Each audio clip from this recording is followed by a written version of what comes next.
Hello, everyone. This is Adam Meister, the Bitcoin Meister, the Disrupt Meister. Welcome to This Week in Bitcoin. Today is February the 7th, 2020. Strong hand, golden age 2020s. Bitcoin is the next Bitcoin. In motion, 5-digit realm, conviction, be a unique beast. I am offended by selling. All right. Hello, my elite friends. Welcome to This Week in Bitcoin. I bring you the best guests in the freaking space. And this week, all these dudes are in Asia. And Asia has been in the news lately, hasn't it? Because of this virus. And everyone thinks, well, the virus will boost the price of the Bitcoin. The virus is this, the virus is that. Well, I want to really hear what the heck is the virus really doing? What is this coronavirus really doing? So we got Leo is in Hong Kong. We got Luis in the Philippines. We got the legendary Tai Zen happens to be hanging out in Thailand right now. So we're going to start out on the virus tip, but we'll blend it all into cryptocurrency. Don't worry, people. Leo, what is going on with this virus, at least in Hong Kong? So the virus itself does not seem to be incredibly dangerous yet. It doesn't seem to be spreading incredibly fast, at least outside of China. So the numbers there's still a lot of uncertainty here, but the numbers there do not seem to be so alarming. The people have completely lost faith in their government, and in the absence of clear information, all they see is the Chinese government just panicking. Their emergency measures are straight from like an apocalyptic movie. Entire cities are on lockdown. People cannot leave their homes. Supermarkets are poorly stocked. And this kind of panic, which might not even be like a good reflection of the actual situation in China, but this kind of impression creates a panic here in Hong Kong. And so we do see people in Hong Kong just buying the supermarkets empty, especially rice, sanitary products, including toilet papers, kitchen towels, soap, anything that like is easily stored, like Spam. We sometimes see days where you cannot buy eggs, and another day where you cannot buy vegetables. And yeah, it's mainly annoying, coupled with this like uncertainty and fear. Hey Leo, what's the mask ratio on the street? 100%. Wow. In closed buildings. If you're inside of a train or inside of a bus, you're definitely at 100%. If you're out on the street, you'd probably see once in a while someone who's not wearing a mask. I do have to say that like wearing a mask is not necessarily very important to stopping the spread of the virus, especially outside. Masks are relatively useless. If you're in a crowded space, they don't so much help yourself. So you wearing a mask doesn't so much protect you. It's mainly protecting others in case you are infected. But the fact that suddenly everybody's wearing masks, and theoretically they should only wear them once, right? They should start them the second they take them off. Creates this like massive demand for masks that just nobody's able to satisfy. So wherever you go right now in the world, you cannot buy masks. And the ones that you can buy here, instead of maybe $8 for a pack of 50, they would be $50 for a pack of 50. So you can still get incredibly expensive. Is anyone actually sick there? I mean, how many cases are in Hong Kong?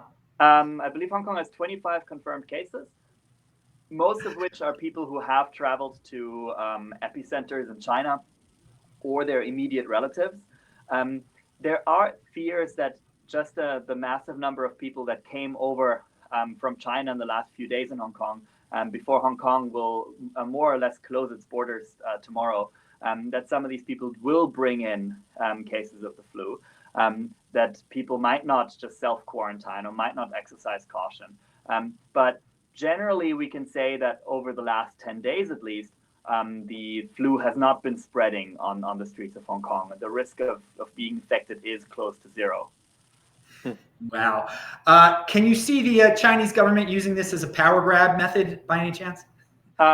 No, I think they have assumed entirely full control of their society. I think the fact that this is spreading so quickly, and the fact that people are panicking, and the fact that people are kind of questioning authority, is because they have very much overreached their authority, and they have kind of killed off the immune system that a civil society would normally provide, and so this is a massive problem for them. I don't think it's necessarily going to be the downfall of the Communist Party, but people are very angry.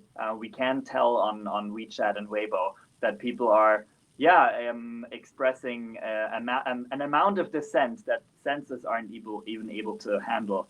And containing this and controlling these people is going to be like a massive challenge in the next years, and this can only be done with more force and more repressive tools that, eventually are going to lead to less satisfaction, less soft power, less wealth. All right, this is great. Oh, you only get this stuff here in the Bitcoin sphere, guys. Pound that like button. Tai Zen, what's in Vietnam and in Thailand? Are you guys? What have you been experiencing in terms of this coronavirus?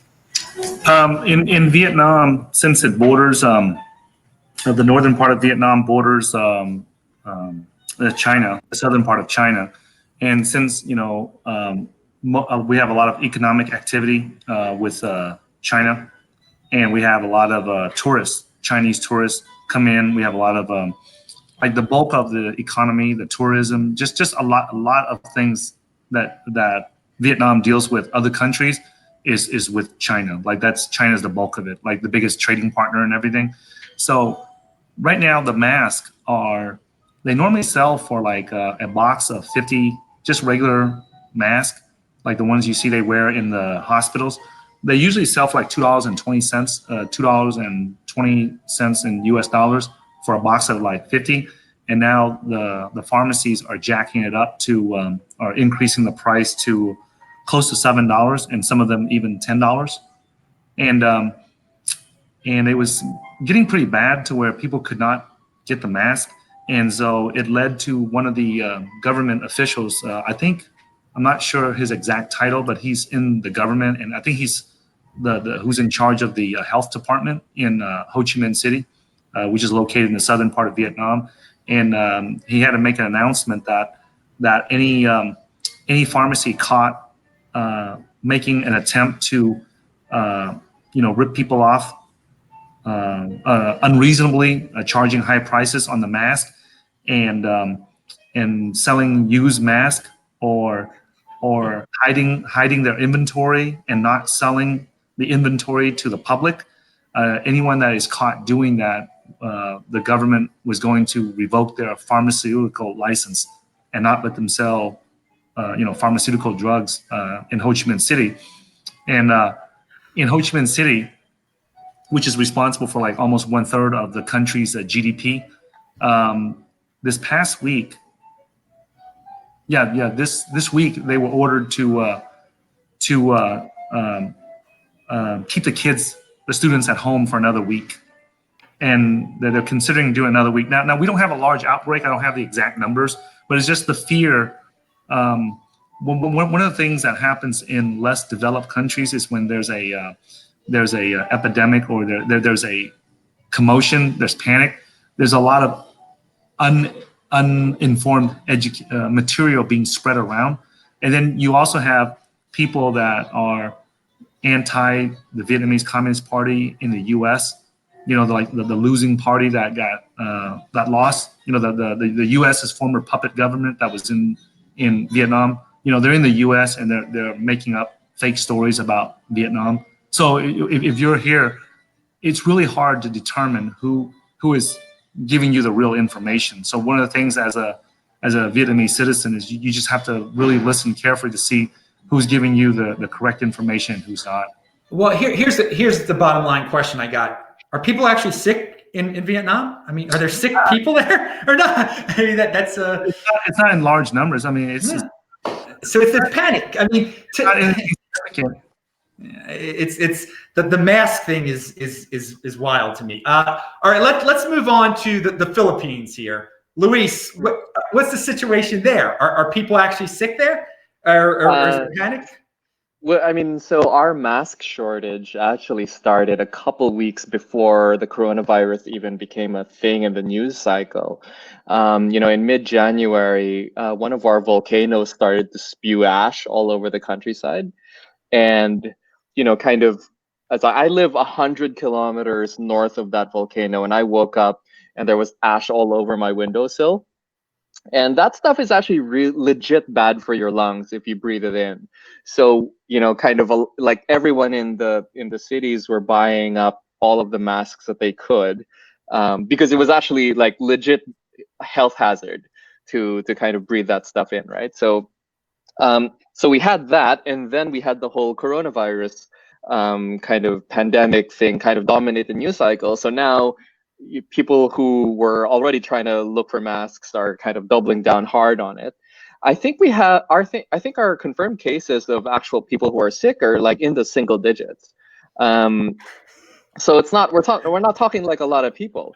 I will also say that now that the whole ashfall situation is kind of like reduced pretty significantly, there's really no need to be wearing masks because the virus is not airborne.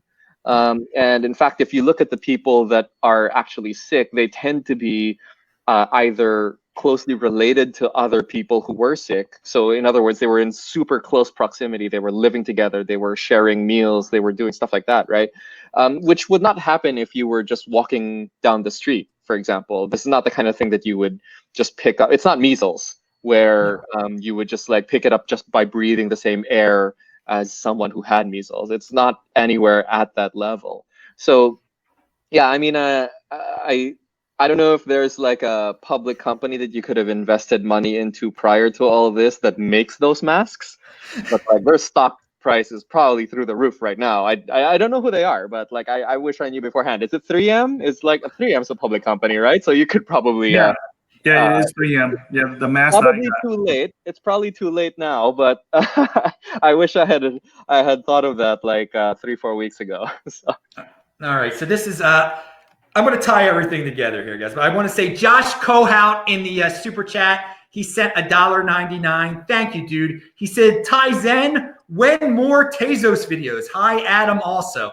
Oh, dude, you're going on that 80%er roll there, Josh. Be careful. But hey, you could do personal responsibility is a new counterculture if you want to get into whatever you want to get into. Don Cornelius said, had to drop a dono for that dog mask thumbnail. Don sent $2. Thank you, dude. And for those that the thumbnail for this was a dog wearing a mask because I even before I talked to these guys, I've been hearing about this mask wearing stuff. And those masks, again, it doesn't prevent you from getting the disease. It prevents you from spreading the disease, which you don't even have in the first place. So yeah, it's just as good putting it on a dog, basically. People are protecting their dogs. So we talked to a guy who's in the Philippines, a guy who's in Vietnam. There are hundreds of millions of people in those countries, and there are not too many people getting sick. So we've got people on YouTube all over saying the world is about to end. This disease is about to kill everyone. And the funny thing is, and I want to go back to Leo on this. He's wearing his mask, of course. I heard that it's spread through a fecal matter. It's just that countries, they don't have toilet paper and they're getting it on their hand. I mean, this happens in developing nations. And so in countries which are developed, where people wash their hands after they go to the bathroom, such as Hong Kong, there really isn't much to worry about. So I mean, is that your take on that? Since you live in a sanitary place, you're not too worried about this?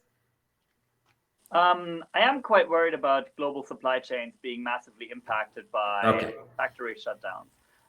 So if we now like all panic hoard toilet paper, that makes it relatively inconvenient for everybody.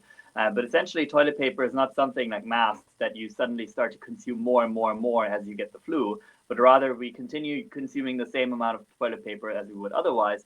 And if we continue to have regular shipments coming in, then a very temporary shortage is a minor nuisance. But we are facing the possibility that factories in China are going to be closed for another 2 weeks or 2 months, or maybe even 3 months. And in that case, we are going to see like massive shortages in certain products that are just mainly manufactured in China. And we already see like even car factories in Korea being shut down because they cannot source certain parts from China. And the way our global just-in-time economy works is that this Chinese supply chain problem is going to, within 2 or 3 weeks, trickle into the global economy. And we're going to see shortages and inefficiencies at pretty much every corner. If this translates into people panic buying or into companies panic buying, then these entire efficiencies that we've built over the last like 2 decades are going to just like disappear. And it's hard to imagine how this can easily be solved, right? And it's hard to forecast how bad this is really going to be. Like, how tight are the lockdowns really going to be in China, and how difficult is it for them to continue a functioning economy in this like epidemic? How bad is this epidemic even? How easy is it to contain this when you lock everybody at home, versus like the cost of it, right? Like, is this virus just like the flu, and we should probably like be like just give up and let it spread, and focus on treating people as best as we can? Or is this deadly enough that it justifies for us shutting entire cities down? So I want to get this straight here. So in China, it's really there. It's really spreading. And because of that, people are not working the same way they used to. Thus, products to the rest of the world won't be getting out there. In the rest of the world, though, the disease isn't spreading. So the problem is the global supply chain here, because people are really... People living in cities where there's currently no public transportation, where you need a special license to drive your car, like a special like emergency permit, which you can get as like a medic, or maybe as a police officer. There's places where you're not allowed to leave the house, like where each household is only allowed to dedicate one family member that gets to leave the house only on odd days or only on even days. Like, these people are going to need a paycheck at the end of the month, right? They're going to need to somehow feed themselves and pay their mortgages and rents, especially in the face of like massively increasing food prices. And that can become a very, very uncomfortable problem as more and more people, are becoming unemployed, aren't able to pay their bills, aren't able to pay for their food, and factories just remain closed. Like, there's nothing being produced. There's nobody making money. Okay, so we're going to tie it into Bitcoin here. So this is a legitimate global economic issue. And thus, when we have these global economic issues, some people say Bitcoin is a safe haven asset. The price of Bitcoin has been going up lately. Is it connected at all, do you think, Leo? Do you hear people talking about Bitcoin investment for this reason, because of this? It's even a little bit scarier than that. Like, people are drawn to like the apocalyptic horrors, right? Like, they imagine like doomsday scenarios, and that might not be very likely. But these doomsday scenarios lead them to buy toilet paper at whatever price they can, because they imagine that in a month or two, money becomes worthless, and toilet paper is what we barter on the markets. And so in this case, I don't think Bitcoin and then immediately comes to mind as something that people can will flee into, right? It's not something that people will find useful to hoard. You find useful to hoard whatever you can later consume yourself and use to keep alive. But we do have concerns that these triggers, these supply chain collapses, and these temporary shortages are exactly the kind of ignition that we've been kind of waiting for in terms of inflation, right? We've been fearing a kind of trigger that creates inflation on a massive scale. And swine flu was one of these triggers, where we saw food prices go up by 10, 20, 50%.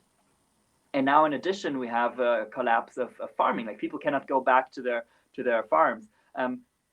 Chicken farms in Hubei province, the most affected province, are looking to like being unable to slaughter their chicken because of lack of workers. They're unable to feed their chicken because the food supply doesn't come in. And so we could see even more of an increase in inflation, which will lead people to seek safer assets. And Bitcoin is going to be one of them. Especially Bitcoin is relatively easy to access compared to, for example, gold. All right, Tai Zen here. You are a trader. You know about speculators and manipulators and stuff. Do you see this story pumping up the price of cryptocurrency and Bitcoin at all? People panicking. Do you? Okay. So how do I see it affecting crypto? Let me just add something I forgot to add earlier when I was talking about Vietnam. That same health minister or official in Vietnam, he got on the news and he said that there are 35 manufacturers of those masks in Vietnam, in Ho Chi Minh City, around the Ho Chi Minh City area, and there's no reason why that should be a shortage of supply. And he said that anything that is a shortage is artificially manipulated by the pharmacies because there's enough manufacturers in Vietnam to supply the entire country with masks. So that was good news. But here's the reality. When I went out to buy some masks, there was none available. And when I asked the pharmacist, like about 8 or 9 pharmacies that I went to, none of them had it. And I asked him, how come the health minister or somebody in the health department said that there's plenty of masks available? And she said there is. The problem is they jacked the price up so high that they cannot afford to buy it because if they bring it back to their store, no one's going to buy it. So there's no point in them in buying the outrageous prices. But there's really no point. There's really no point in owning the mask anyway. It's all fake.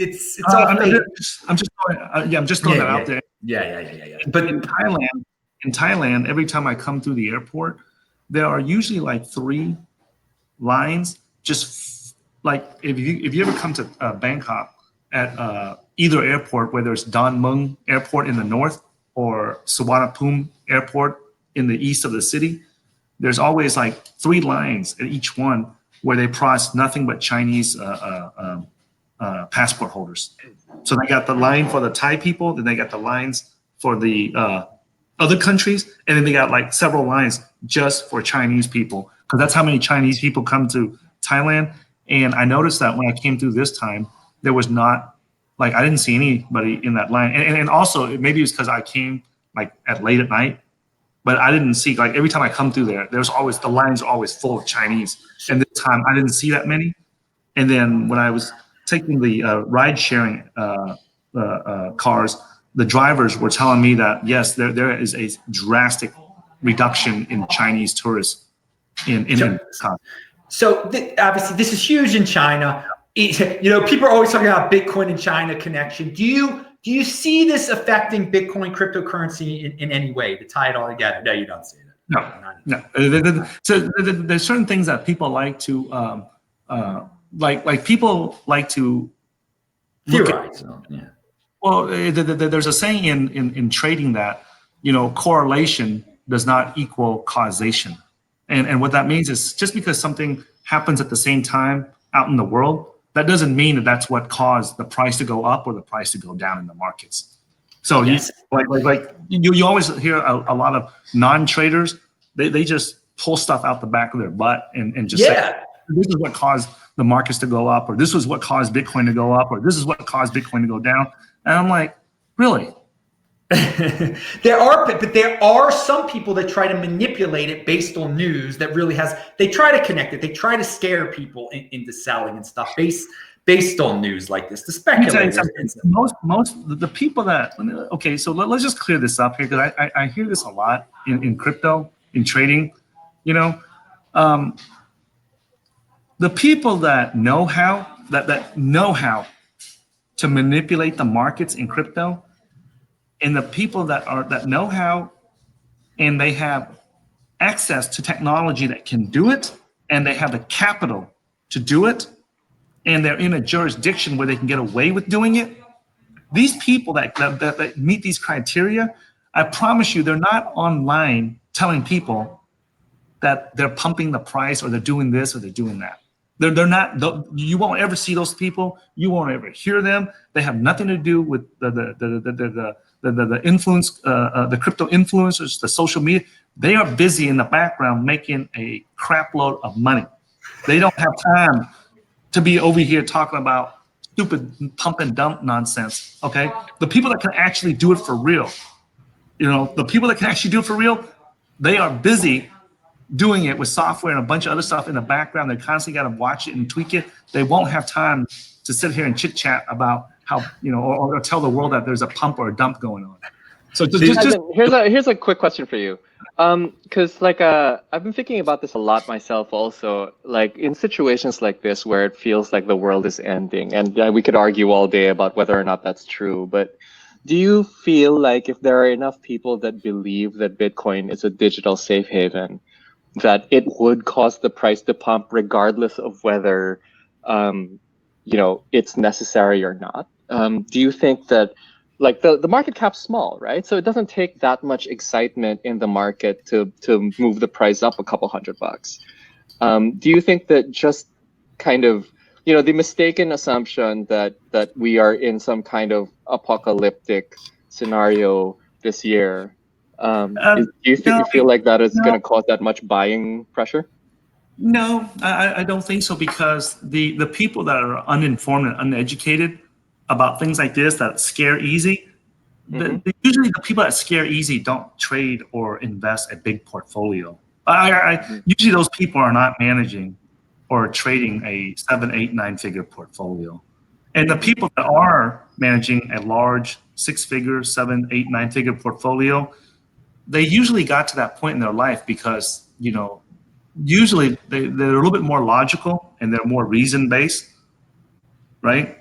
Right. Because you're not going to get to that level of trading by being emotional. I can tell you that because I've been emotional before as an amateur trader. You don't last very long.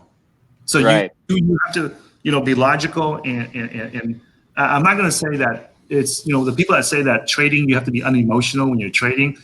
The only people I know that's unemotional in real life are like the Buddhist monks that's been meditating for 50 years or something. Regular Maybe people, they'll make for good traders. Yeah, but at that point you don't care about money anymore. That's not an issue. So it kind of. Right. But what I'm saying is that usually the people that cry all these nonsense in trading or investing or in crypto or in the stock markets, they're usually not people that manage any reasonable amount of money that I would even care to pay attention to. All right. We love the Tai Zen trader perspective there, people. Pound that freaking like button. I want to move on a little bit here to Leo real quick. Leo, I don't know if you have anything to add to that in terms of speculation, et cetera, et cetera. But I do want to, since you're in Hong Kong, are there still protests going on against China? I mean, is that, we haven't heard about this for a while because the virus is distracting everyone. So first about buying frenzy or how this will affect Bitcoin price. I do think there's a significant chance that the economic damage from this virus, and especially from the shutdowns of the Chinese economy, will lead the Chinese government to inject massive amounts of capital into their own markets. And these in a negative climate where people are very pessimistic about their own future. A lot of this money might go into crypto simply because people don't think it's worthwhile for that to invest, or because people fear that just through inflation this will be devalued. Regarding protests in Hong Kong, there have been again more significant increase of especially smaller protests. Even more like guerrilla-style road blockades or vandalism. Most of this has been mixed with virus news. So most of this has been aimed at closing the border to China. The medical officials, medics and nurses went on strike for the last 5 days to pressure the government to close the border. To some degree, it worked because the government did come up with a proposal where the border would not be, where only 2 of the, I think, 7 borders remain open. And these 2 would only be open during the day, and people would face 14 days quarantine if they entered. Issue of new visas for mainland Chinese to come to Hong Kong had already been halted a while ago. A lot of people think that's not enough. A lot of people think that inviting mainland Chinese to come to Hong Kong to get free 14-day accommodation, to then, in case they did catch the virus, get free healthcare in Hong Kong. Some people think this is not acceptable. Others think this is a good compromise between keeping the borders open and closing them entirely. So these protest demands have kind of been mixed with general discontent of how the government handles the virus. Okay, that's a good update with that situation. Luis, I want to go ask you a China-related question, since I think we've all concluded this is going to have a huge effect on the Chinese economy at the very least. And Tai has mentioned in Thailand and in Vietnam, there's a lot of Chinese back and forth travel, and obviously Hong Kong deals a lot with China because it's sort of part of it. What's the Philippines connection with China? Have you guys been feeling their wrath lately? Is this going to hurt your economy if all the Chinese are sick at home? Well, I mean, we're certainly becoming more and more dependent on China, not just for kind of, manufacture, but also, more and more, there are Chinese migrant workers that are starting all sorts of businesses over here. I always use the anecdote that, when I first moved into my building, all of my neighbors were locals, and now there's not a single person who was born in the Philippines in my entire building. So, I walk down the street and, in some parts of the CBD, all of the advertising is in Mandarin, which is fine if you're in Hong Kong, but, in the Philippines, that's a weird thing to see. We're certainly seeing, I think you'll see these stories in a lot of other countries too, where kind of the locals tend to get priced out of their own residential areas because other people are coming in with a little bit more buying power, who can afford a slightly higher rent and all of that stuff. And for us, it's definitely a phenomenon of the last couple of years. Kind of the trade agreements the Philippines and China have certainly contributed to that. The thing that we have that is very, very popular here is called Pogo, which is a online gambling operator license, and a lot of Chinese companies come to the Philippines to set up these companies, and then just offer these services internationally, but they're licensed here, so their business entities are here in the Philippines. And that's been fairly lucrative from a tax standpoint for the government, but it certainly had some other effects also. Not the least of which is that I no longer have any local neighbors, so that's interesting. And I don't know what will happen now that there's all sorts of travel bans, right? We've got a couple of international Bitcoiners that are now stuck in Manila because they can't fly anywhere else, for example, because they previously were in either Hong Kong or China or one of the other related countries. So you've got all sorts of weird stuff like that going on. It's a strange time. It's a very strange time, and we're only 6 weeks into 2020. So yeah, it's golden age. What the rest of the year is gonna bring. I'm excited. Pound that like button for 2020. Okay, now that I got you here, Luis, I want you to quickly talk about. You just spoke at a conference and you talked about stable coins and you talked about central bank coins, and you're no fan of them. So quickly tell us your thoughts about them, and then I'll ask the other panel members, because these have been in the news a lot in 2020, especially the central bank coins, which some people think are going to be the biggest. They're going to come, but tell us what you had to say about that.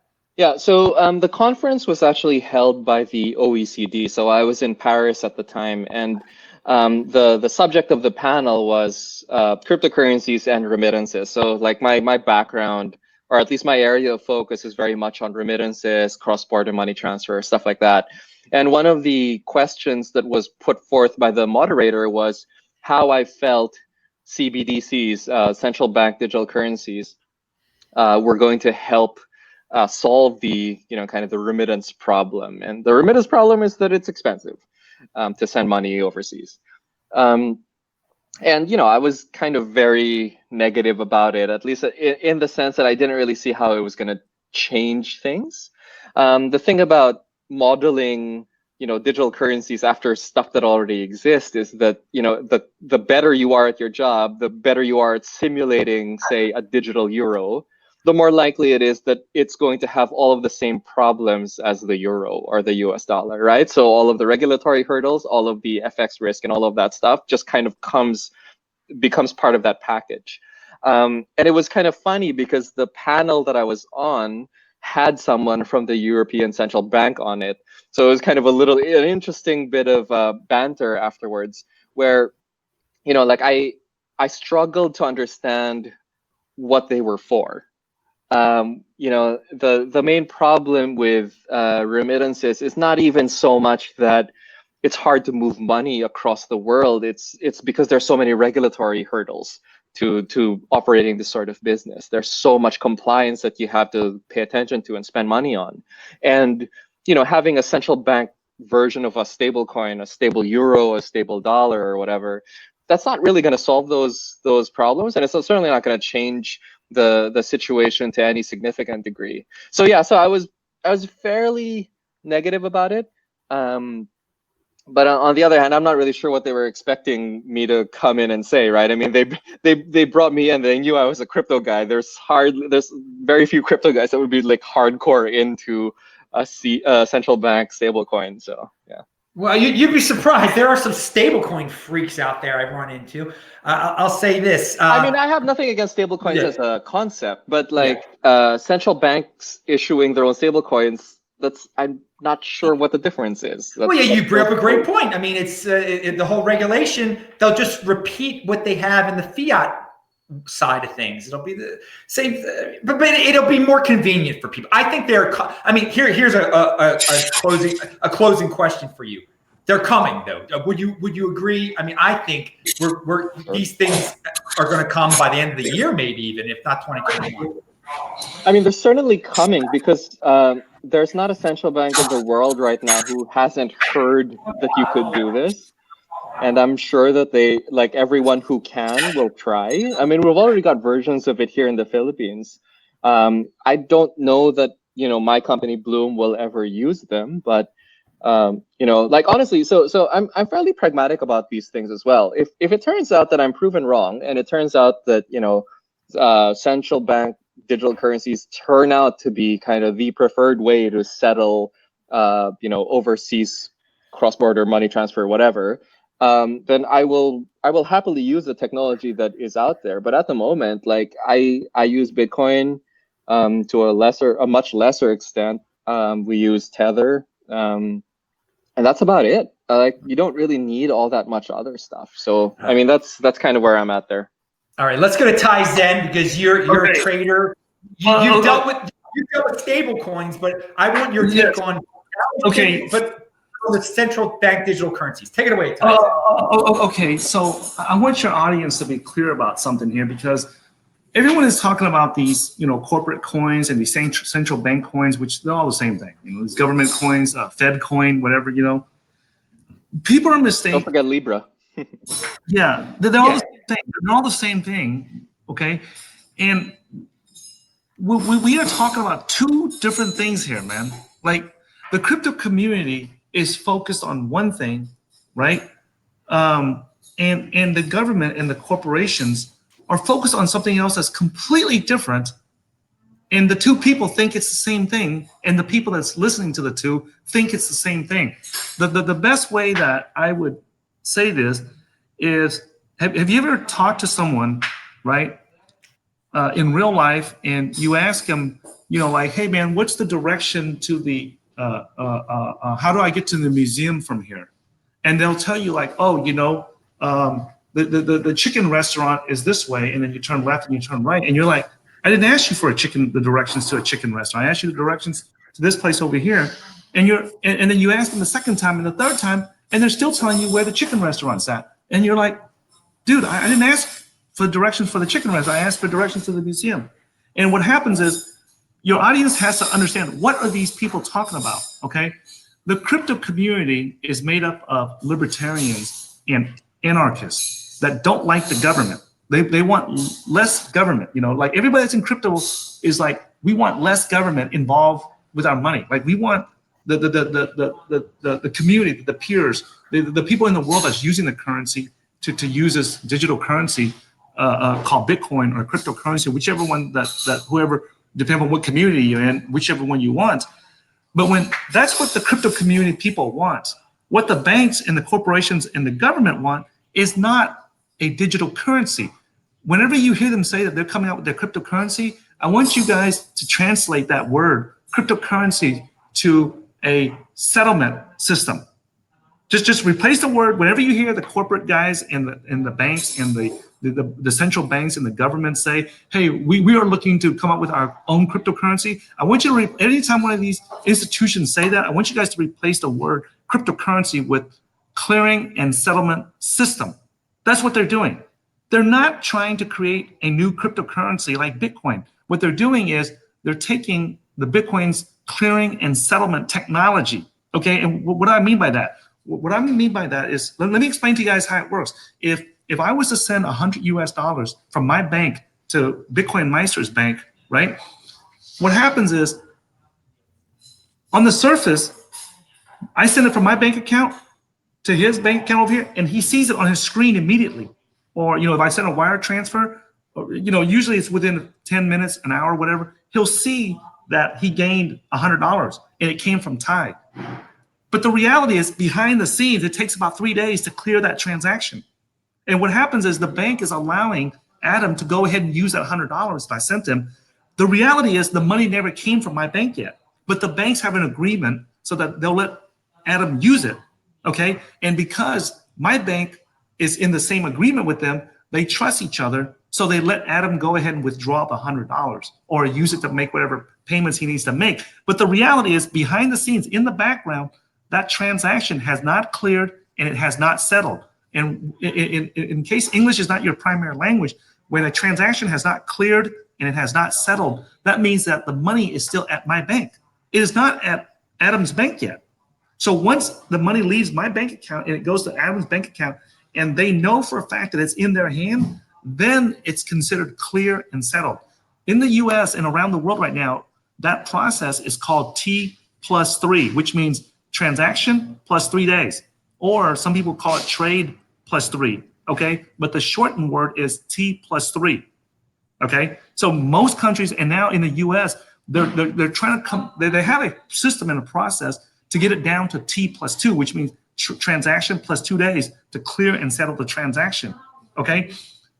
Bitcoin, when I send Bitcoin Meister a Bitcoin, if the network's not clogged up, usually takes 10, 15, 20 minutes, and he receives it, and then he can send it back out.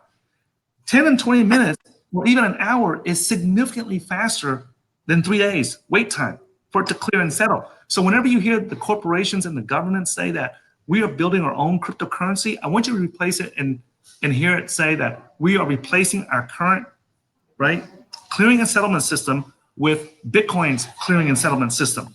That's what they're doing. And they're calling it a cryptocurrency to get buzz, to get news, and all this shit, okay? Do not think for once that the US is going to replace their US dollar with any bullshit cryptocurrency, okay? They are going to maintain that stronghold on it. Do not think for one moment that the European central banks are going to get rid of their euros and replace it with some cryptocurrency. That is just, dude, whenever I hear people say that, I just wish I could just reach out and slap them awake. Maybe because to me, that is so far-fetched. I want to point out one thing, though. They do kind of tell you the truth a little bit. They call it a digital currency. They usually do not say cryptocurrency. They usually, I mean, there's the central, it's totally centralized what they want to do. It's just a way to speed things up for them and make it convenient for everyone and get everybody hooked on their system. So let them have that. I mean, but here's the thing. And so whenever we talk about remittance, okay, sending money from one country to another, from one bank to another, from one individual to an individual in another country, that right there has nothing to do with the clearing and settlement technology. That has to do with regulatory issues, okay? Like if you guys ever go and try to hire a securities attorney to help you get a money transmission license in the U.S., you will immediately understand that it's not a technology issue; it's a regulation issue. Like whenever we hire the securities attorneys on our channel, like to check everything in our education products, our trading education products, the securities lawyers cost anywhere between $650 an hour, US dollars an hour, to $1,200 an hour. Okay. And whenever we hire these securities attorneys to help us get a money service business license, right? That shit takes a long time. That to get licensed in all the states, all 50 states in the US, that would require probably a few years and several millions of dollars in just attorney fees. Yeah. Okay. Well, yeah. So we get. I think we get the point here of the regulation versus not regulation, and that. So I want to move on real quick to Leo to get his take on going back to the stablecoin and country digital central bank coins. There, Leo, what's your take on this? Yeah, I think stablecoins aren't cryptocurrencies either, but I do see stablecoins as kind of shadow banks. And they're useful as shadow banks only if they're reliable and only if they do things that regular banks cannot do. So I don't really see the appeal in regulated stablecoins. I see the appeal in a shadow bank that, gives everybody an account anonymously, allows people to transact, kind of has a liquid market around it for you to move in and out of the system. And I think the main genius of stablecoins is that they kind of remove themselves from having to deal with withdrawals and deposits. Regular shadow banks have this big vulnerability that what they're doing is usually more illegal than legal, and they have trouble dealing with customers because some of these customers are going to be narcs, and some of these customers and all of these transactions are going to leave trails. And stablecoins have somehow managed to push that problem as far away from them as possible, in that you're not going to find a lot of people who deal directly with any kind of stablecoin company. Most of them just buy them on the market. And I think that's a genius market. That's from genius from a legal perspective, it's genius from an economical and from a markets perspective. And I don't see how this translates into government issued stablecoins at all. Like none of these advantages and none of these appeals are going to extend to them. Especially since these shadow banks are dealing with a very, very specific clientele, and that is people who deal with cryptocurrencies, people who trade them, people who raise money with them. And that's not really a market that governments or central banks are going to be interested in serving. I can imagine that governments and central banks are interested in creating financial systems in which they are a proper center, in which people no longer have to go through commercial banks, where you can sign up for an account directly with the central bank, where you can transact directly with others. And essentially, the appeal of that is to shut out the banks of the money supply, because banks have broken business models right now in that taking deposits is not at all attractive. So taking that business model away from them is probably not going to lead to that much resistance, and banks can continue to offer loans and do investment products and retirement products and sell insurance and build apps around it. And what you're left with is like a very neat API that lets people to move money between their insurance app, their stockbroker app, their pawn shop app, between their WeChat and PayPal, with having kind of like a politically neutral API that's regulated by the government without anybody having to worry about actually taking that deposit. Because when you're moving money between your pawn shop and your stockbroker, then the actual account is still with the government, and your balance is always with the central bank, but just the service provider around that changes.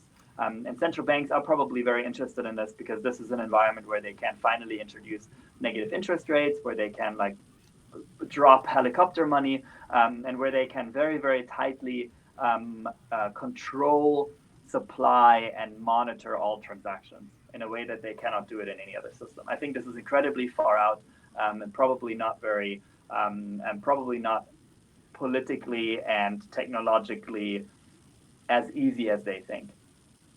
So wait, do you expect a major country to attempt to get away with a successful central bank coin soon? No, I think it's also just it's just marketing talk. It's something I tell you at conferences to give you the impression that they're at the feel. This is years out from any kind of meaningful project. We might see some trials soon. These are not going to be trials you're going to be able to participate in. This is going to be something that's completely a black box, and you're going to have to entirely trust again the people who have allegedly interacted with that black box and how the experience really is.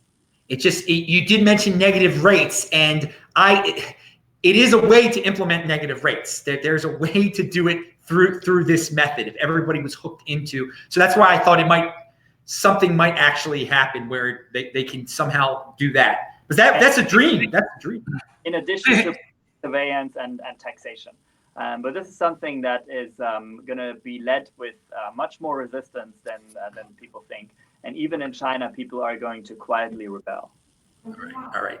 But Tai Zen, were you about to say something? I thought you might have something additional to say about the pure stable coin aspect of things, because I mean, you're a trader. You're a trader. People are addicted to the tether. Okay, so first of all, I see regarding stablecoins, I see the corporations, the banks, and the governments. I'm just going to label them all together and call it the man, right? I see the ban using the cryptocurrency clearing and settlement technology in a very short period of time here, like maybe in 3, 4, 5 years. Why wouldn't they? Like that, but that doesn't mean they're coming out with a cryptocurrency. Or it just means that they're using a better clearing and settlement technology. That is a desperate need. That is needed on Wall Street, in the banks, in the central banks. A better clearing and settlement technology is desperately needed to reduce the time from taking 3 days down to 10 minutes, 5 minutes, or whatever it is, right? That is desperately needed within the banking system and within the financial system in all the countries. So that is not going away. I see that happening very, very shortly. But for them to say that they're creating a cryptocurrency or a stable coin, that's just a bunch of BS, okay? And then as far as a stable coin inside crypto, here's what I see happening, okay? And I tweeted this out before several times, and I know the Bitcoin, fanboys, they don't like to hear this, okay? But the reason why I put all my life savings, nearly all my life savings into buying Bitcoin back in 2013 was because the minute I saw how they clear and settle transactions in less than 10 minutes, I knew that this was going to be the future. So I went and bought up as much as I could, okay? It had nothing to do with, thinking that this is going to go up to $1,000 or anything like that. I just thought this was a significantly better clearing and settlement technology than anything that was on earth at that time, okay? And I said, man, this is, if there's anything that can replace the fiat currency systems around the world, this would be the technology that does it, because it was so easy to use. Nowadays, Bitcoin is not a electronic cash like it used to be back in 2012, 2013. You told the story before. I know it's hard. You told the story before. Yeah. So what is actually doing it? What's actually doing what Bitcoin was doing in 2012, 2013? And it's actually the stable coins. It's actually the stable coins. Like if you come to Asia and you talk to the traders here, let me tell you something. The Asian traders here I meet in Southeast Asia, you will not meet any of them that gives a shit about what the central banks or the government's doing or any of that. They not. You won't find one. If you come to Vietnam, you won't find one guy, one local Vietnamese that thinks for 1 minute that there should be another currency that replaces the country's national currency. That thought doesn't even cross their mind. But they use the hell out of stable coins. They used to use Bitcoin because it was easy to transfer, and they can see that it's going to be transferred when they transfer the money to someone. They can tell them, hey man, just wait a few minutes and you'll get it. And then since it's not that consistent anymore, right? Most of the people over here use stable coins, and I predict, here's my prediction, that stable coins, the volume of stable coin transactions will continually increase, and it will far surpass Bitcoin, Bitcoin Cash, Bitcoin SV, or any of those Bitcoins, okay? And it will continue to climb in transaction because it actually solves a real problem. It actually solves a real financial problem that some of these countries have that have capital controls, like Vietnam, right? Bitcoin does not solve the problem as well as stablecoins do. And you guys can look at it and go, okay, this is crazy what you're saying here, Tai, but that's the reality. The reality is the stablecoins here help solve a serious financial capital control issue that happens in Vietnam and some of these other countries around here, right? That Bitcoin is not solving. That's the reason why they're using it. Bitcoin, I want to add, you've said before that Bitcoin is harder to use than it previously was. You can't send a little bit to your friend anymore like you used to be able to, because it's expensive, et cetera, et cetera. But if in terms of getting around capital controls, you send the Bitcoin out of the country, it's just as easy as sending the Tether out of the country. It's going to get out of the country in a very short period of time. The difference is the Tether is worth $1. It's worth $1 no matter what. The Bitcoin price can change. One Bitcoin will always equal one Bitcoin, but people value their wealth. A lot of people value their wealth in dollars. So they want to make sure that the dude, if he's in Russia, he's sending the Chinese guy $1, that it's going to still be worth $1 the next day. With a Bitcoin, you never know what it's going to be worth. But they do. I mean, they're both as easy to send. I mean, no. It's not, because here's the reason why. And you got to look at this, Adam. You got to look at this. That's what I used to think too. But when I came back to Vietnam, I was like, why do these guys keep using stable coins like Tether? Like they use Tether significantly more than they use Bitcoin. And I'm like, what the hell what are they using Tether for, right? And what I found out was that money in the US and most Western countries, we are so used to capital. Like we go, I go to the bank, I get a 14,000 limit credit card. I go in I can go in there and buy a $30,000, $40,000, $50,000 car with zero down, because I have a good credit score, right? These things do not happen in these countries. So capital is extremely valuable. Like capital in America, they put women on a pedestal. Over here, they put capital on a pedestal. You got money, they don't give a shit who you are. Like you can be a serial killer, right? And if you got money, that's all they care about. They'll do business with you just because you got money. They don't care. They don't even spend time to like you or become friends with you.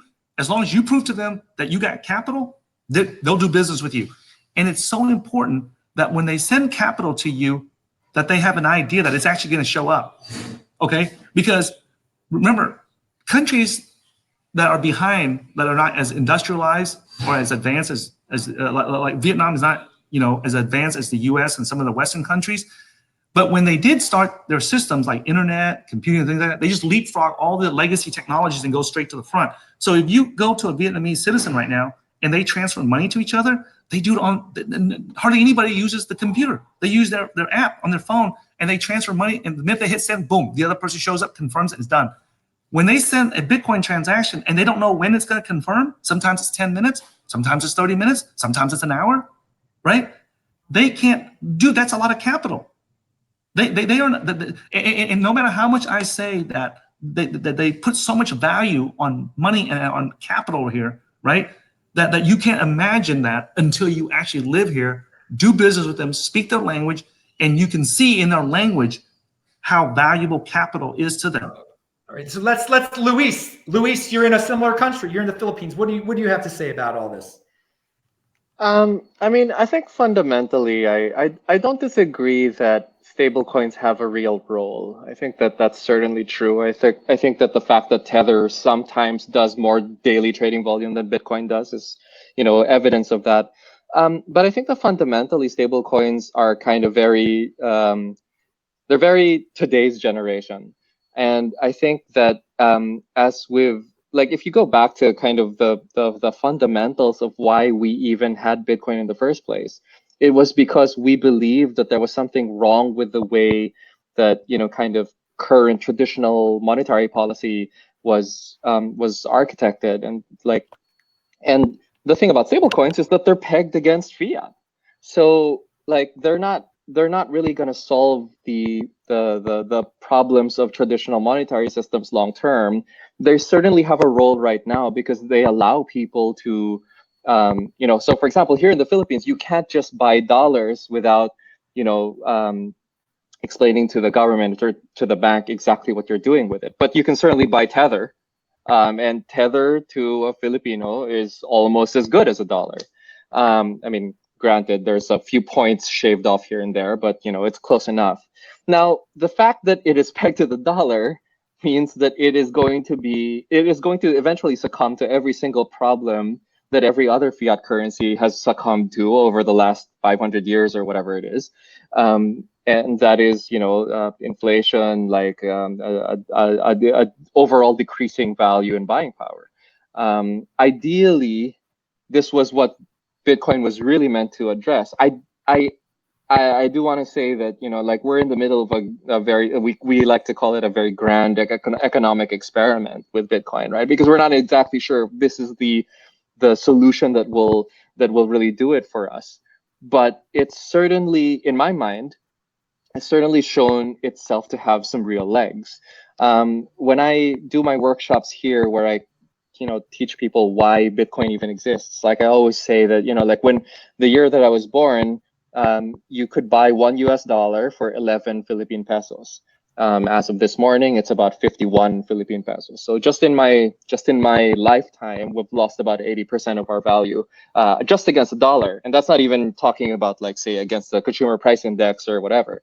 So all fiat has the same problem, and stable coins, by definition, especially like things like Tether and anything else, are pegged to this same thing, and they will have these same issues eventually. So yeah, so that's why I mean, I still kind of look at Bitcoin as the thing that will eventually solve these things. Now, that is a belief, and certainly I'm also pragmatic enough to admit that I am wrong if I'm proven that I'm wrong. But at the moment, it seems like it's got legs. So. All right. I wanted to move on to a lightning real quick, because that's going to be the last subject. We're at the end of the show, basically. We're running a little late. But Leo, did you have anything to add to any of this? Just, I wanted you to get the final word in if you had anything to say about this stable. A lot has been said since you last spoke. Yeah, I mean, what Lewis said, I very much agree with that. I think in the short run, stable coins are better bank accounts, and if Bitcoin cannot win against something that's a better bank account, then Bitcoin doesn't really have a unique value proposition.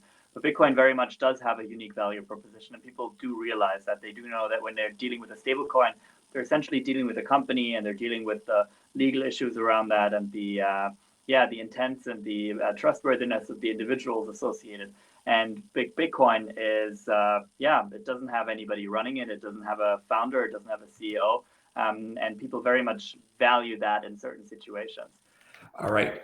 I want to remind everyone, all three dudes are linked to below, so you got to check them out. But there was news this week from Lightning Labs. Adam. Oh, yeah. Adam. Hey, yes. Just so you guys know, I want to point something out to you guys, right? Please, yes. The problem that Bitcoin is trying to solve, the censorship resistant, the permissionless, and all that stuff, it's a non-issue to the countries, to the people that need it. The people that desperately need to use Bitcoin, right? They don't see that as a problem. And so they'll deal with something centralized, you're saying? Yes. You're trying to tell people, hey man, look, your financial system, here's the problem, right? And here's the solution over here. And no matter how much we tell them that Bitcoin is the solution, right? They don't see it as a problem.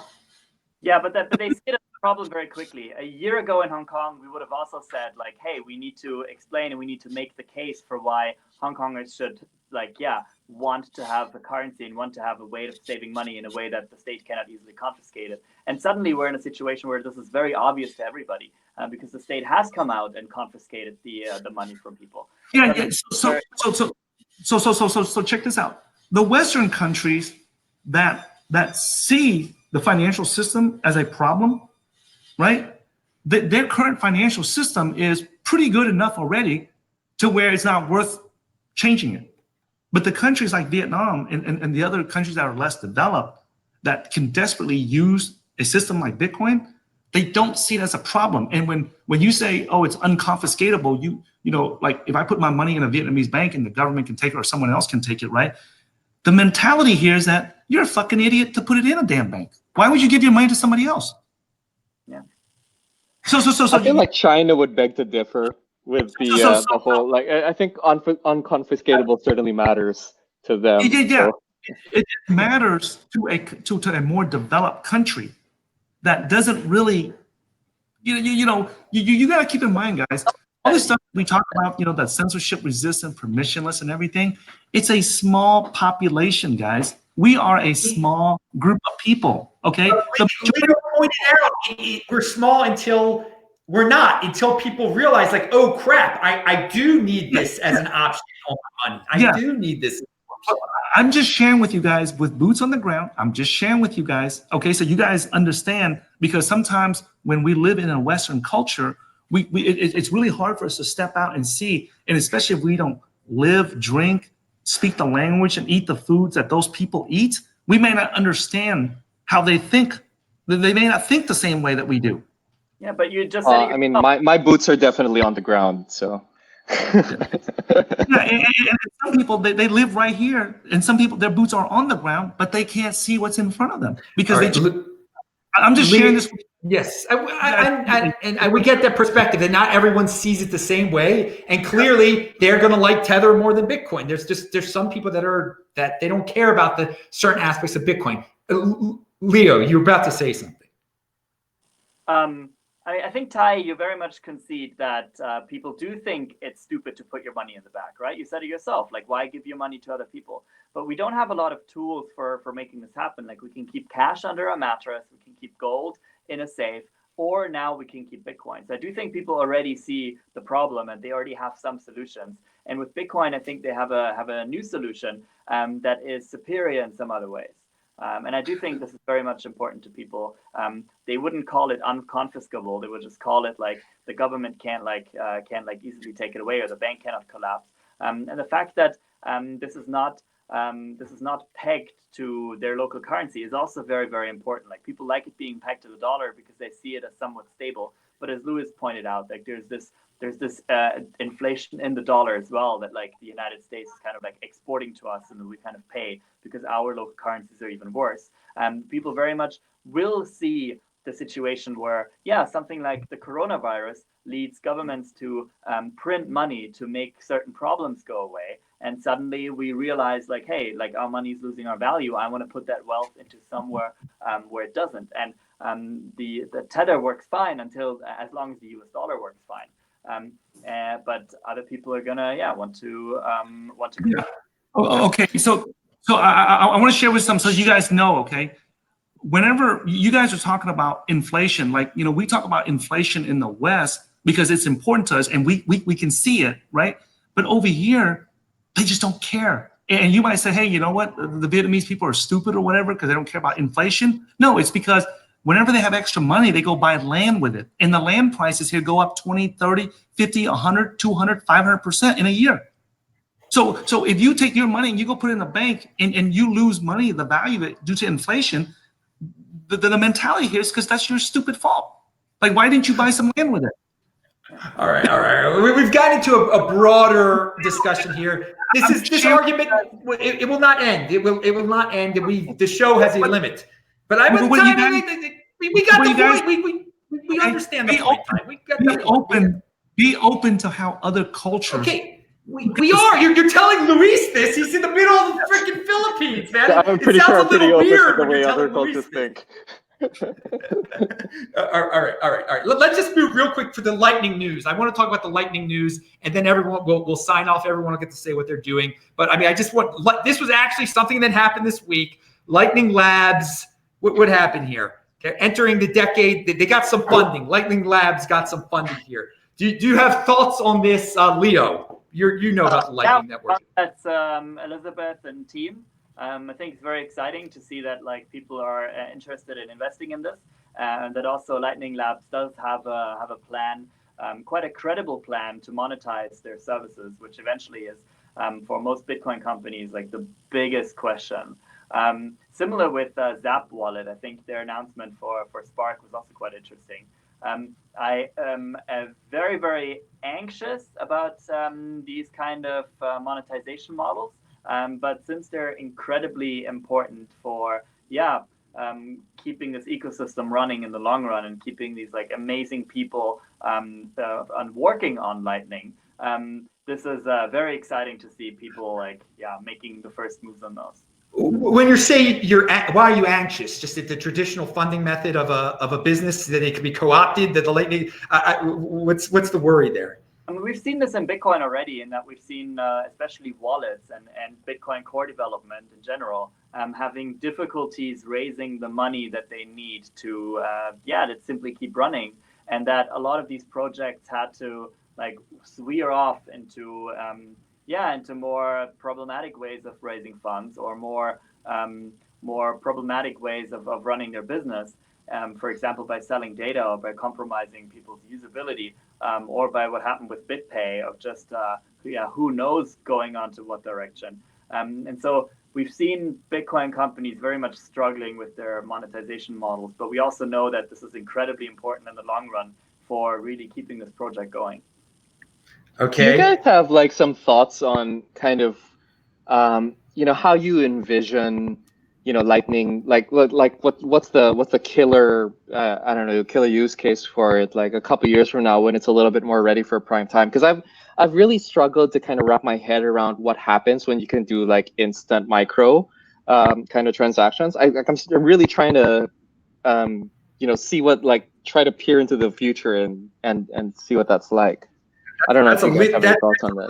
That's a Leo question. Leo, what do you think about that? And then we'll go to Tai, but he's going to have completely different thoughts about the Lightning Network, I think. But Leo, what's your take on that? Yeah, I do think games and gambling is a very strong use case for Lightning in the short run, especially because it's so cheap and easy to deposit small amounts of money into a slot machine and withdrawing it right away without having to create an account, without having to give out your personal information. I do think that's an incredibly powerful use case because a lot of people are going to do this, and this is going to be commercially viable. I also do think that selling data through API points is going to become a lot more easy when you are able to charge with Lightning, because that makes it so much easier to launch a server, launch a web app, and charge your consumers or pay for your own kind of inputs. So you mean like content, like buying content or paying for content? Yeah, but the content could be like pinging a weather station, or the content could be to ping. Right. You want to find out whether a parking lot is available, and so you ping the sensor in the parking lot, and the parking lot tells you. But right now, this is very difficult to have like an open standard, and it's very difficult to really convince everybody who runs a parking place to invest in the tools. But if they can actually sell that data, then everybody has an incentive to start monitoring their weather and their air pressure and which ships are in the vicinity, or airplane trackers. Go to a website that sells any kind of data. For example, long latitudes for addresses. Right, this is a very expensive business model, but it is also very valuable. But how do you really charge for that? And right now, we can only really have good monetization models as soon as you consume hundreds of thousands of these API points. But we don't really have a good way of charging for it if you only need like $10 per month worth of API points. But if you want to build like a good web app that consumes the data from 100 different sources, you aren't really able to draw up 100 different contracts and set up retainers and set up credit card processors for these 100 different sites, all to just compile it into a single app. All right, Tai Zen's going to have. What's your take on Lightning Network, Tai Zen? That companies are getting funded and such. Any thoughts? You have thoughts on everything. So the $10 million that Lightning Labs got, that Elizabeth Stark and her company got, that's peanuts. The guys that are giving her to that have probably billions of dollars. So that $10 million would be like you asking me for $2, and I go, okay, here, you can borrow $2 from me.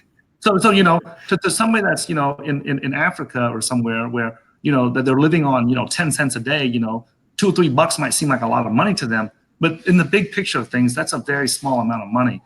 And to me, Lightning, you know, like our team tried to set up back, I think like a year and a half ago, you know, just for marketing reasons, you know, we just wanted to be able to say, because our securities lawyers would not let us say anything unless we can prove it. So we wanted to be able to say that we run the biggest Lightning node, just you know, for marketing reasons, right? We tried to set it up and spend several weeks trying to set it up, and we're like, hell no. Like, this is ridiculous. You know, there's no way we're going to go through all this trouble and then so we just let that idea go, right? And we had enough Bitcoins at that time to where we can, you know, put in enough Bitcoins to where we can say we had the biggest Lightning node on the planet, right? But the difficulty in setting it up is just not user friendly. And to me, like the purpose of setting up Lightning is so that we can have small micro payments, fast transactions, and low transaction costs. But if you look at the people that need to use it, the people that it benefits the most, right? They're not in a position to open up those Lightning channels. Even if it's just a small amount of Bitcoins, it's not easy for them. And to them, they have an app, their bank app right now, where they can just hit send and boom, it shows up. Like to them, it's not a big deal. Like this, it goes back to what I just said earlier. Lightning, the solution that it provides, the people that need it, they don't see it as a problem. And the people that it does help, that understand how it's beneficial, they already have a banking system or a financial system where it already solves that problem. I will see this. Your point about it needing to be easier, to be as easy as a bank makes it to sell. It's got to be easy. It's got to be easier. I do agree with that. That's the reason it's getting money, to make it easier. I mean, hopefully a company like that can make it easier. Here's the thing. Like to me, the people that are doing Lightning and some of these high level blockchain technologies, to me, they're really nerdy engineer guys, and that's true. And they just have completely lost touch with reality. Is that they are not like an Elon Musk or a Steve Jobs, you know, where they can understand the high level technology and still be grounded and realistic and pragmatic enough and reality based enough to see that it can solve a real world problem. I see where you're coming from with this, and I think there is a certain level of disconnect, but these people are smart enough to figure it out to make it friendly. I disagree. I disagree on that. If you ask me, Lightning engineers, you know, and on all these people, are they brilliant software engineers? I'm sure they are, because they're doing stuff that I'm not capable of understanding. Okay, but here's the thing. If you just listen, like I have experience working in sales and marketing, right? Just listen, like if you listen to a conversation by Elizabeth Stark or any of these people that work on high level blockchain stuff like this, you can barely understand what the hell they're even talking about. I agree with you, but they will hire the sales and marketing people. We're not, give it some time. Give it some time. It has to evolve. It has to. I agree that there's a lot in the space as a whole, the cryptocurrency space as a whole. There's a lot of people like that, and it scares a lot of people away. But I think we need more marketing and sales people. Is another. But if it was you or me developing Lightning, I would go for that. But I mean, just turn on a video of one of these. Just turn on a video of Elizabeth Stark talking about how she got $10 million. Man, there's no way that you can tell me she can connect with regular people, man. She can hire. I don't think she has to. I don't think she has to be the one to do that connection. Right? I mean, she's just working on the technology itself. The productization of it can be somebody else. That you can have the best product in the world. If you don't have somebody that can sell it to the public to use it, it doesn't mean anything. It doesn't mean anything. Oh no, I mean I don't disagree with that. That's certainly true, but I don't know if that's Elizabeth Stark's job. And that's over time. Let a company develop. Let Lightning. If Lightning is not easier to use and easier to understand in 2 years, then yeah, we got a problem. Then there's a problem. But I wouldn't blow it off yet. I wouldn't say it's too geeky forever and ever. I would not say it has no chance, because from a sales perspective, I would say it. I mean, at some point, you got to look at the product and say, hey, man, you know, this is not a good way to pitch this product, man. I'm glad we brought this aspect of You go to any top level professional salesman and marketing person or pitch man, right? Nobody would ever communicate in that matter to the public to get people to adopt that technology or that product or that service, man. Nobody does that. Why would Lightning be so special that throughout hundreds of years of history that all the products and services that people use with a large number of users that this product is, well, you don't need anybody to sell it or market it.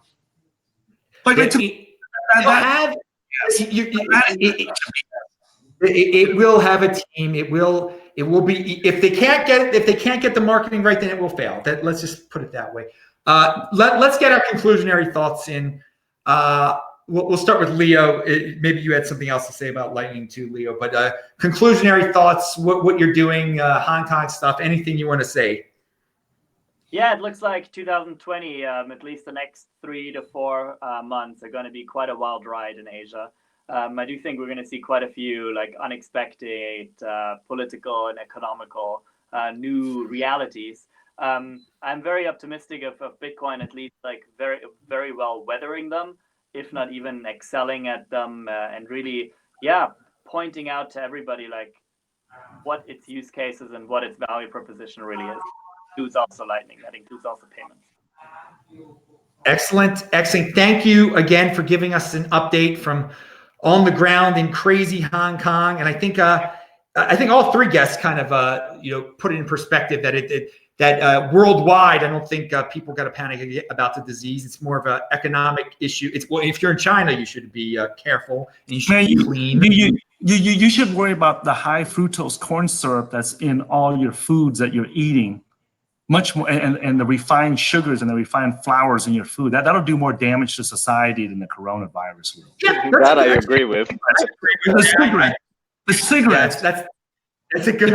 That's a good perspective. In Vietnam, the fake motorcycle helmets that they make, out of plastic what value does it provide protection to your head? That has more danger. That's going to kill more people than the coronavirus ever will. And all the 10 viruses before it. All right. Well, since we got Tai Zen here, Tai, you had a great internet connection today. I'm so glad it was able to work out. I was worried before the show, but it worked out real well. We had a great combo here. What are your conclusionary thoughts? What are you looking forward to 2020? Again, all these are linked to below, but Tai, you talk about what you do and everything. My final thoughts of this, and I'm surprised you didn't bring it up, man, is the Bitcoin Cash tax, man. We talked about it last week, but yeah, that's why. I am a trader, so I'll trade anything. I'll trade Bitcoin SV. I was one of the first guys online to tell people to buy Bitcoin SV when it was like $56, $57, $58 after it was delisted by Binance and Kraken, and I made a crap load of money on it.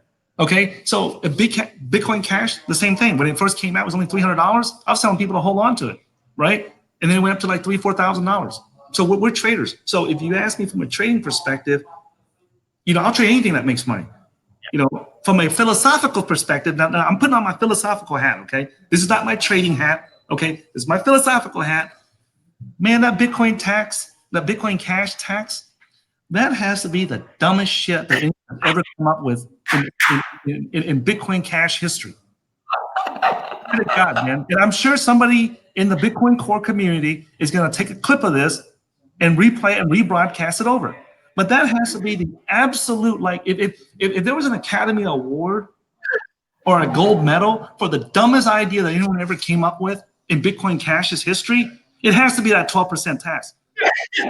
Well, I gotta tell you, we talked the last two shows we talked about the last two This Week in Bitcoin shows we talked, and someone brought up how the guys at Bcash say that no, it's really the Bitcoin people that are going to pay for it.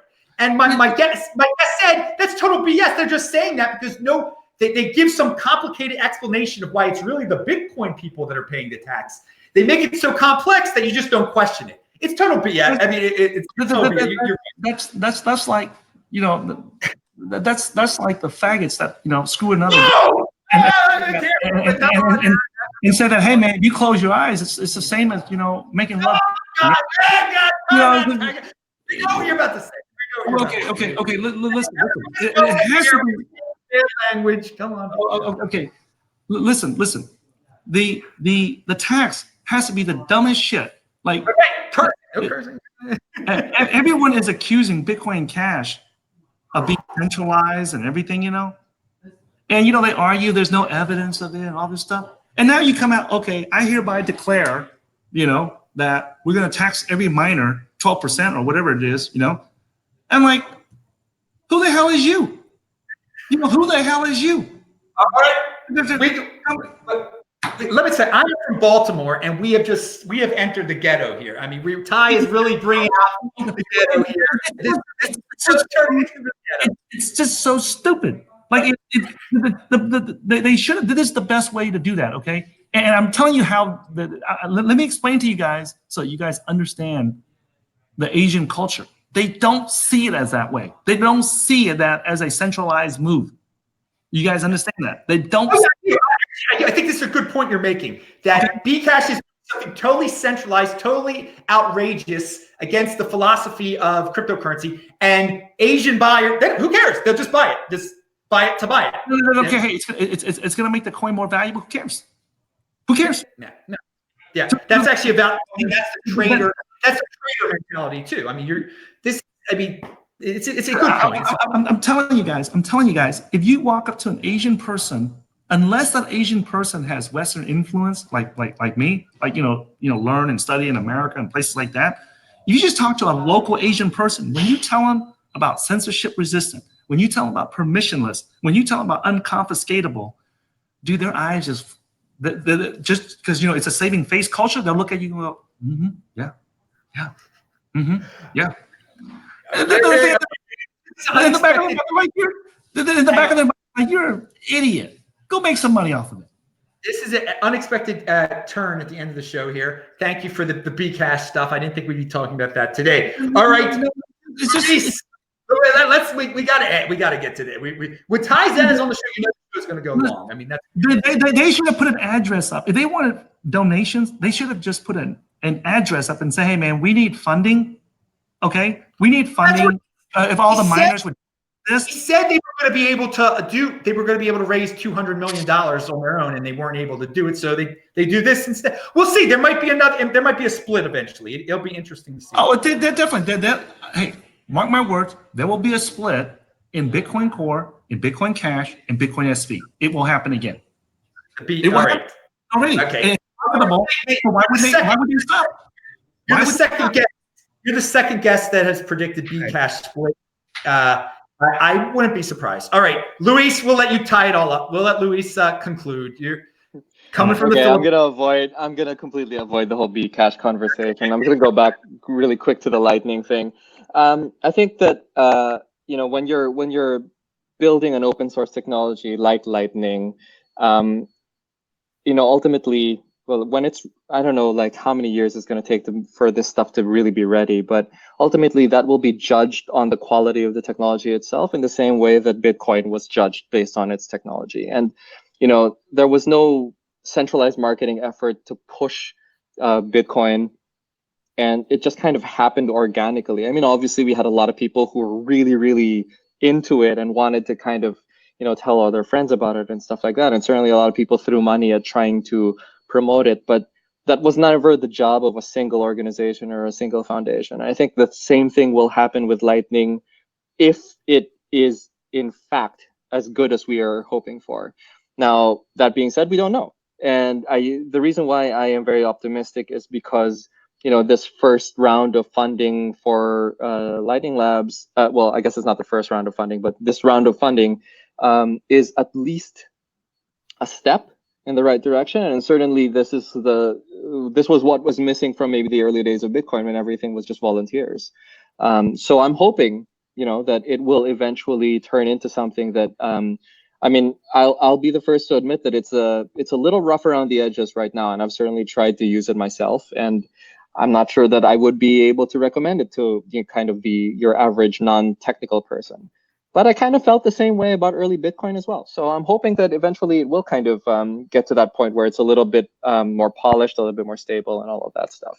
What do I think about the rest of the year? It's going to be a wild ride if the first 6 weeks are any indication. And I cannot wait to be on the show again, a year from now, and hopefully we'll all be wearing the massive gas masks and stuff like that, and hoarding our toilet paper. So yeah, there you go. Well, all right. Very good. All right. I brought you 3 guests from on the ground in Asia. Okay. And I don't know any other shows that do that. I wanted to give everybody a different perspective. I know we generally, if you're watching an English speaking channel or podcast, you're going to get the Western perspective on cryptocurrency and the situation in terms of the virus. So I want to give everybody something a little bit different.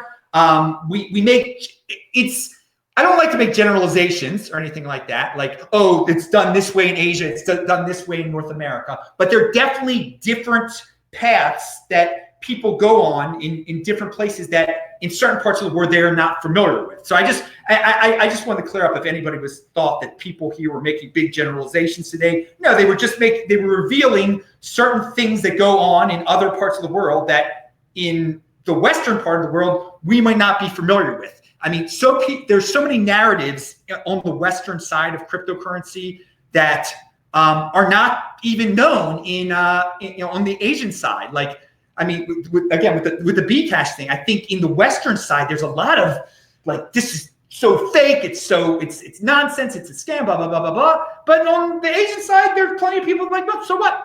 It's whatever it is. So what if it splits again? So what if there's a tax? As long as it goes up in value. So there's just I love bringing this and giving the different ideas that are out there, and it does make some people like cringe and take like, what? That can't be true. But no, it's true, and that's the beauty of Bitcoin and cryptocurrency. Anyone can go their own way.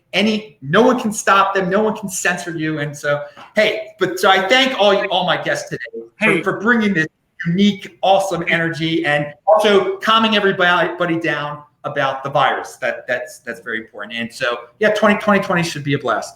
All right.